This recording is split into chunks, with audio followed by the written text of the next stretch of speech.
ये हमारा अध्यात्म का अनुभव की बात है।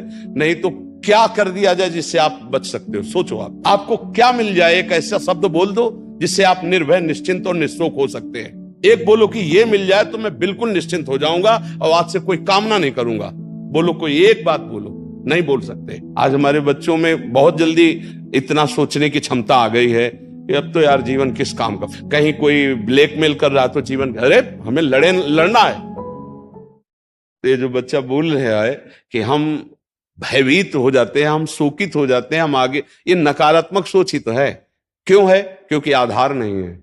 आधार हो तो फौरन उसकी काट है। भगवान है ना, प्रभु है ना, ऐसा कैसे हो सकता है? हम उनका भजन करते हैं, हम उनके आश्रित हैं, ऐसा कैसे हो सकता है? महाराज जी, ये तो सोच रख लिया और इससे हम पार भी हो गए। महाराज जी, फिर जब असफल हो जाएं उसके बाद हमारा क्या मान्यता रहनी चाहिए? सही बात पूछो तो जब आप ऐसा करोगे तो असफलता में सफलता का ही आनंद अनुभव में आएगा।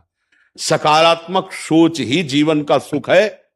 नहीं तो दुख और सुख और जय और पराजय ये टिकाऊ नहीं है। जैसे दिन टिकाऊ नहीं है, ऐसे रात टिकाऊ नहीं, ऐसे सुख टिकाऊ नहीं है, ऐसे दुख टिकाऊ नहीं। कोई सदैव विजयी नहीं रहता, कोई सदैव हारता नहीं, कोई सदैव सुखी नहीं रहता, कोई सदैव दुखी नहीं रहता। ये क्रम चलता रहता है। दुख के अवसर पर हमें हमारे विचार बचाते हैं हमको। अभी हम अपने विचार में अपने को बीमार मान ले तो हम कल से आने लायक नहीं रहेंगे। ध्यान रखना, हम आज अब भी नहीं मानते कि हम बीमार हैं। तो हमारी निगेटिव सोच जो है ये बिना भजन के नहीं जाएगी। और अगर ये बनी रही तो अरबों रुपया हो, खूब बड़ा पद हो, पति, व्यवस्था, पत्नी, सब कुछ हो, लेकिन नकारात्मक सोच तुम्हें चैन से नहीं रहने देगी। पक्की बात मान लीजिए। इसको सुधारना है तो सत्य पे आइए, धर्माचरण कीजिए, पवित्र चरित्र रखिए और नाम जप कीजिए। आपकी सोच बदल जाएगी। देखो, आपकी सोच अच्छी है तो आप थोड़ा कम पैसे वाले भी है ना, गरीब भी हैं, तो मस्त रहेंगे। सोच सही नहीं है तो चाहे आपके पास अरबों रुपया हो, आपका जीवन नरक जैसा रहेगा। क्योंकि आपकी सोच अशांति, कलह, नाना प्रकार की वासनाओं में, खेल में फंसाकर आपको नष्ट कर देगी। तो हमें लगता है कि बिना अध्यात्म के चिंता, भय, शोक इसका दूर होना बहुत कठिन है। नाम जप करो, चरित्र पावन रखो। आज प्रायः चरित्र को हम नहीं सुरक्षित रख रहे। तो ये समझ लीजिए कि चरित्रवान के पास ऐश्वर्य चरण चूमता है। चरित्रहीन चाहे आप जितना धन एकत्रित कर ले, शांति और सुख का अनुभव नहीं कर सकते। अब ये बात शास्त्र की और संतों की मानना स्वीकार करो तो अभी आनंद की अनुभूति हो जाए। हमारा चरित्र देखो, हम राम चरित्र गाते हैं। राम जी रघुवंश में प्रकट हुए और रावण उत्तम कुल पुलस्त करनाती, ब्राह्मणत्व उत्तम कुल पुलस्त करनाती, लेकिन चरित्रहीन हो गया तो राक्षस कहा गया। समझ रहे? चरित्र गाते हम, राम चरित्र गाते हैं। मां केवल अंतर है नहीं, वही बड़ी रा उसमें भी लगी हुई है। रा वह रा मां, वही भगवद अंश है, जय विजय और कोई दूसरा नहीं है। ये लीला करके दिखाया कि एक चरित्रहीन हो गया तो राक्षस है, चरित्रवान वही भगवान। सब में भगवान है, वही अब लीला कर रहे। देखो, हम अपने चरित्र को पावन रखें, हम धर्म से चले, नाम जप करें तो अब कहीं भी आपके अंदर नकारात्मक भाव आपको परास्त नहीं कर सकता। यह हमारा अध्यात्म का अनुभव की बात है। नहीं तो क्या कर दिया जाए जिससे आप बच सकते हो? सोचो, आपको क्या मिल जाए? एक ऐसा शब्द बोल दो जिससे आप निर्भय, निश्चिंत और निःशोक हो सकते हैं। एक बोलो कि ये मिल जाए तो मैं बिल्कुल निश्चिंत हो जाऊंगा और आज से कोई कामना नहीं करूंगा। बोलो, कोई एक बात बोलो। नहीं बोल सकते, क्योंकि एक के साथ हजारों बातें लगी हुई हैं। एक केवल वो है कि परमात्मा मिल जाए तो फिर सब पूर्ण हो जाए। जिसके पाने के बाद कुछ पाना बाकी नहीं रहता, जिसके जानने के बाद कुछ जानना बाकी नहीं रहता, और जिसको अनुभव करने के बाद कोई भय नहीं रहता। 5 वर्ष के प्रहलाद जी हैं, त्रिभुवनपति हिरण्यकश्यप है, सकारात्मक सोच है, मेरा हरि मेरी रक्षा कर रहा है, बाल बांका भी नहीं कर पाया, नहीं कर पाया।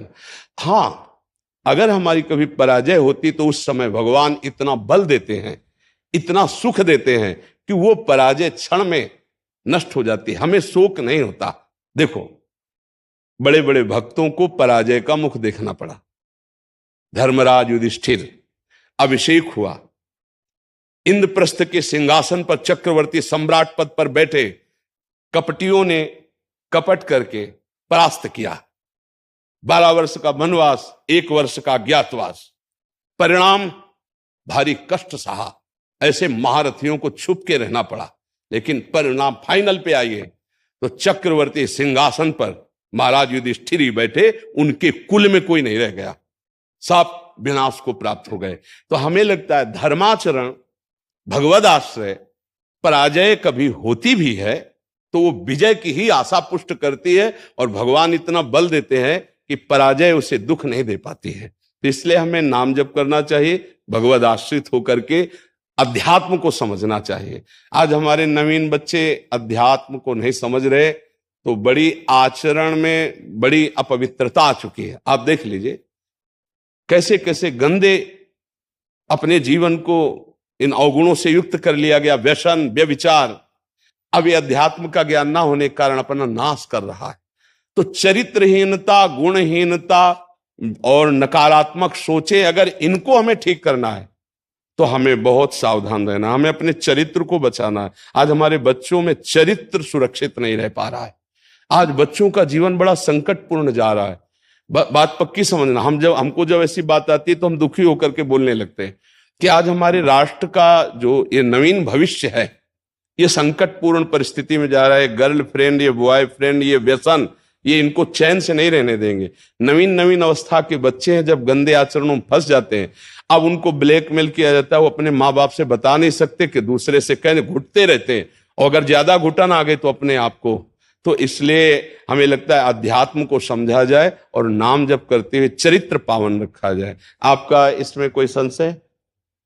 हाँ, आप अच्छे आचरण वाले बने, खूब नाम जप करें और धैर्यपूर्वक विश्वास रखें कि भगवान मेरे साथ हैं। अगर कभी ऐसी हार या पराजय या दुख आता है तो हम उसको सहने के लिए धैर्यवान रहें। हम उसमें इतना निगेटिव न सोच जाए कि हमारा जीवन से ही निराशा हो जाए।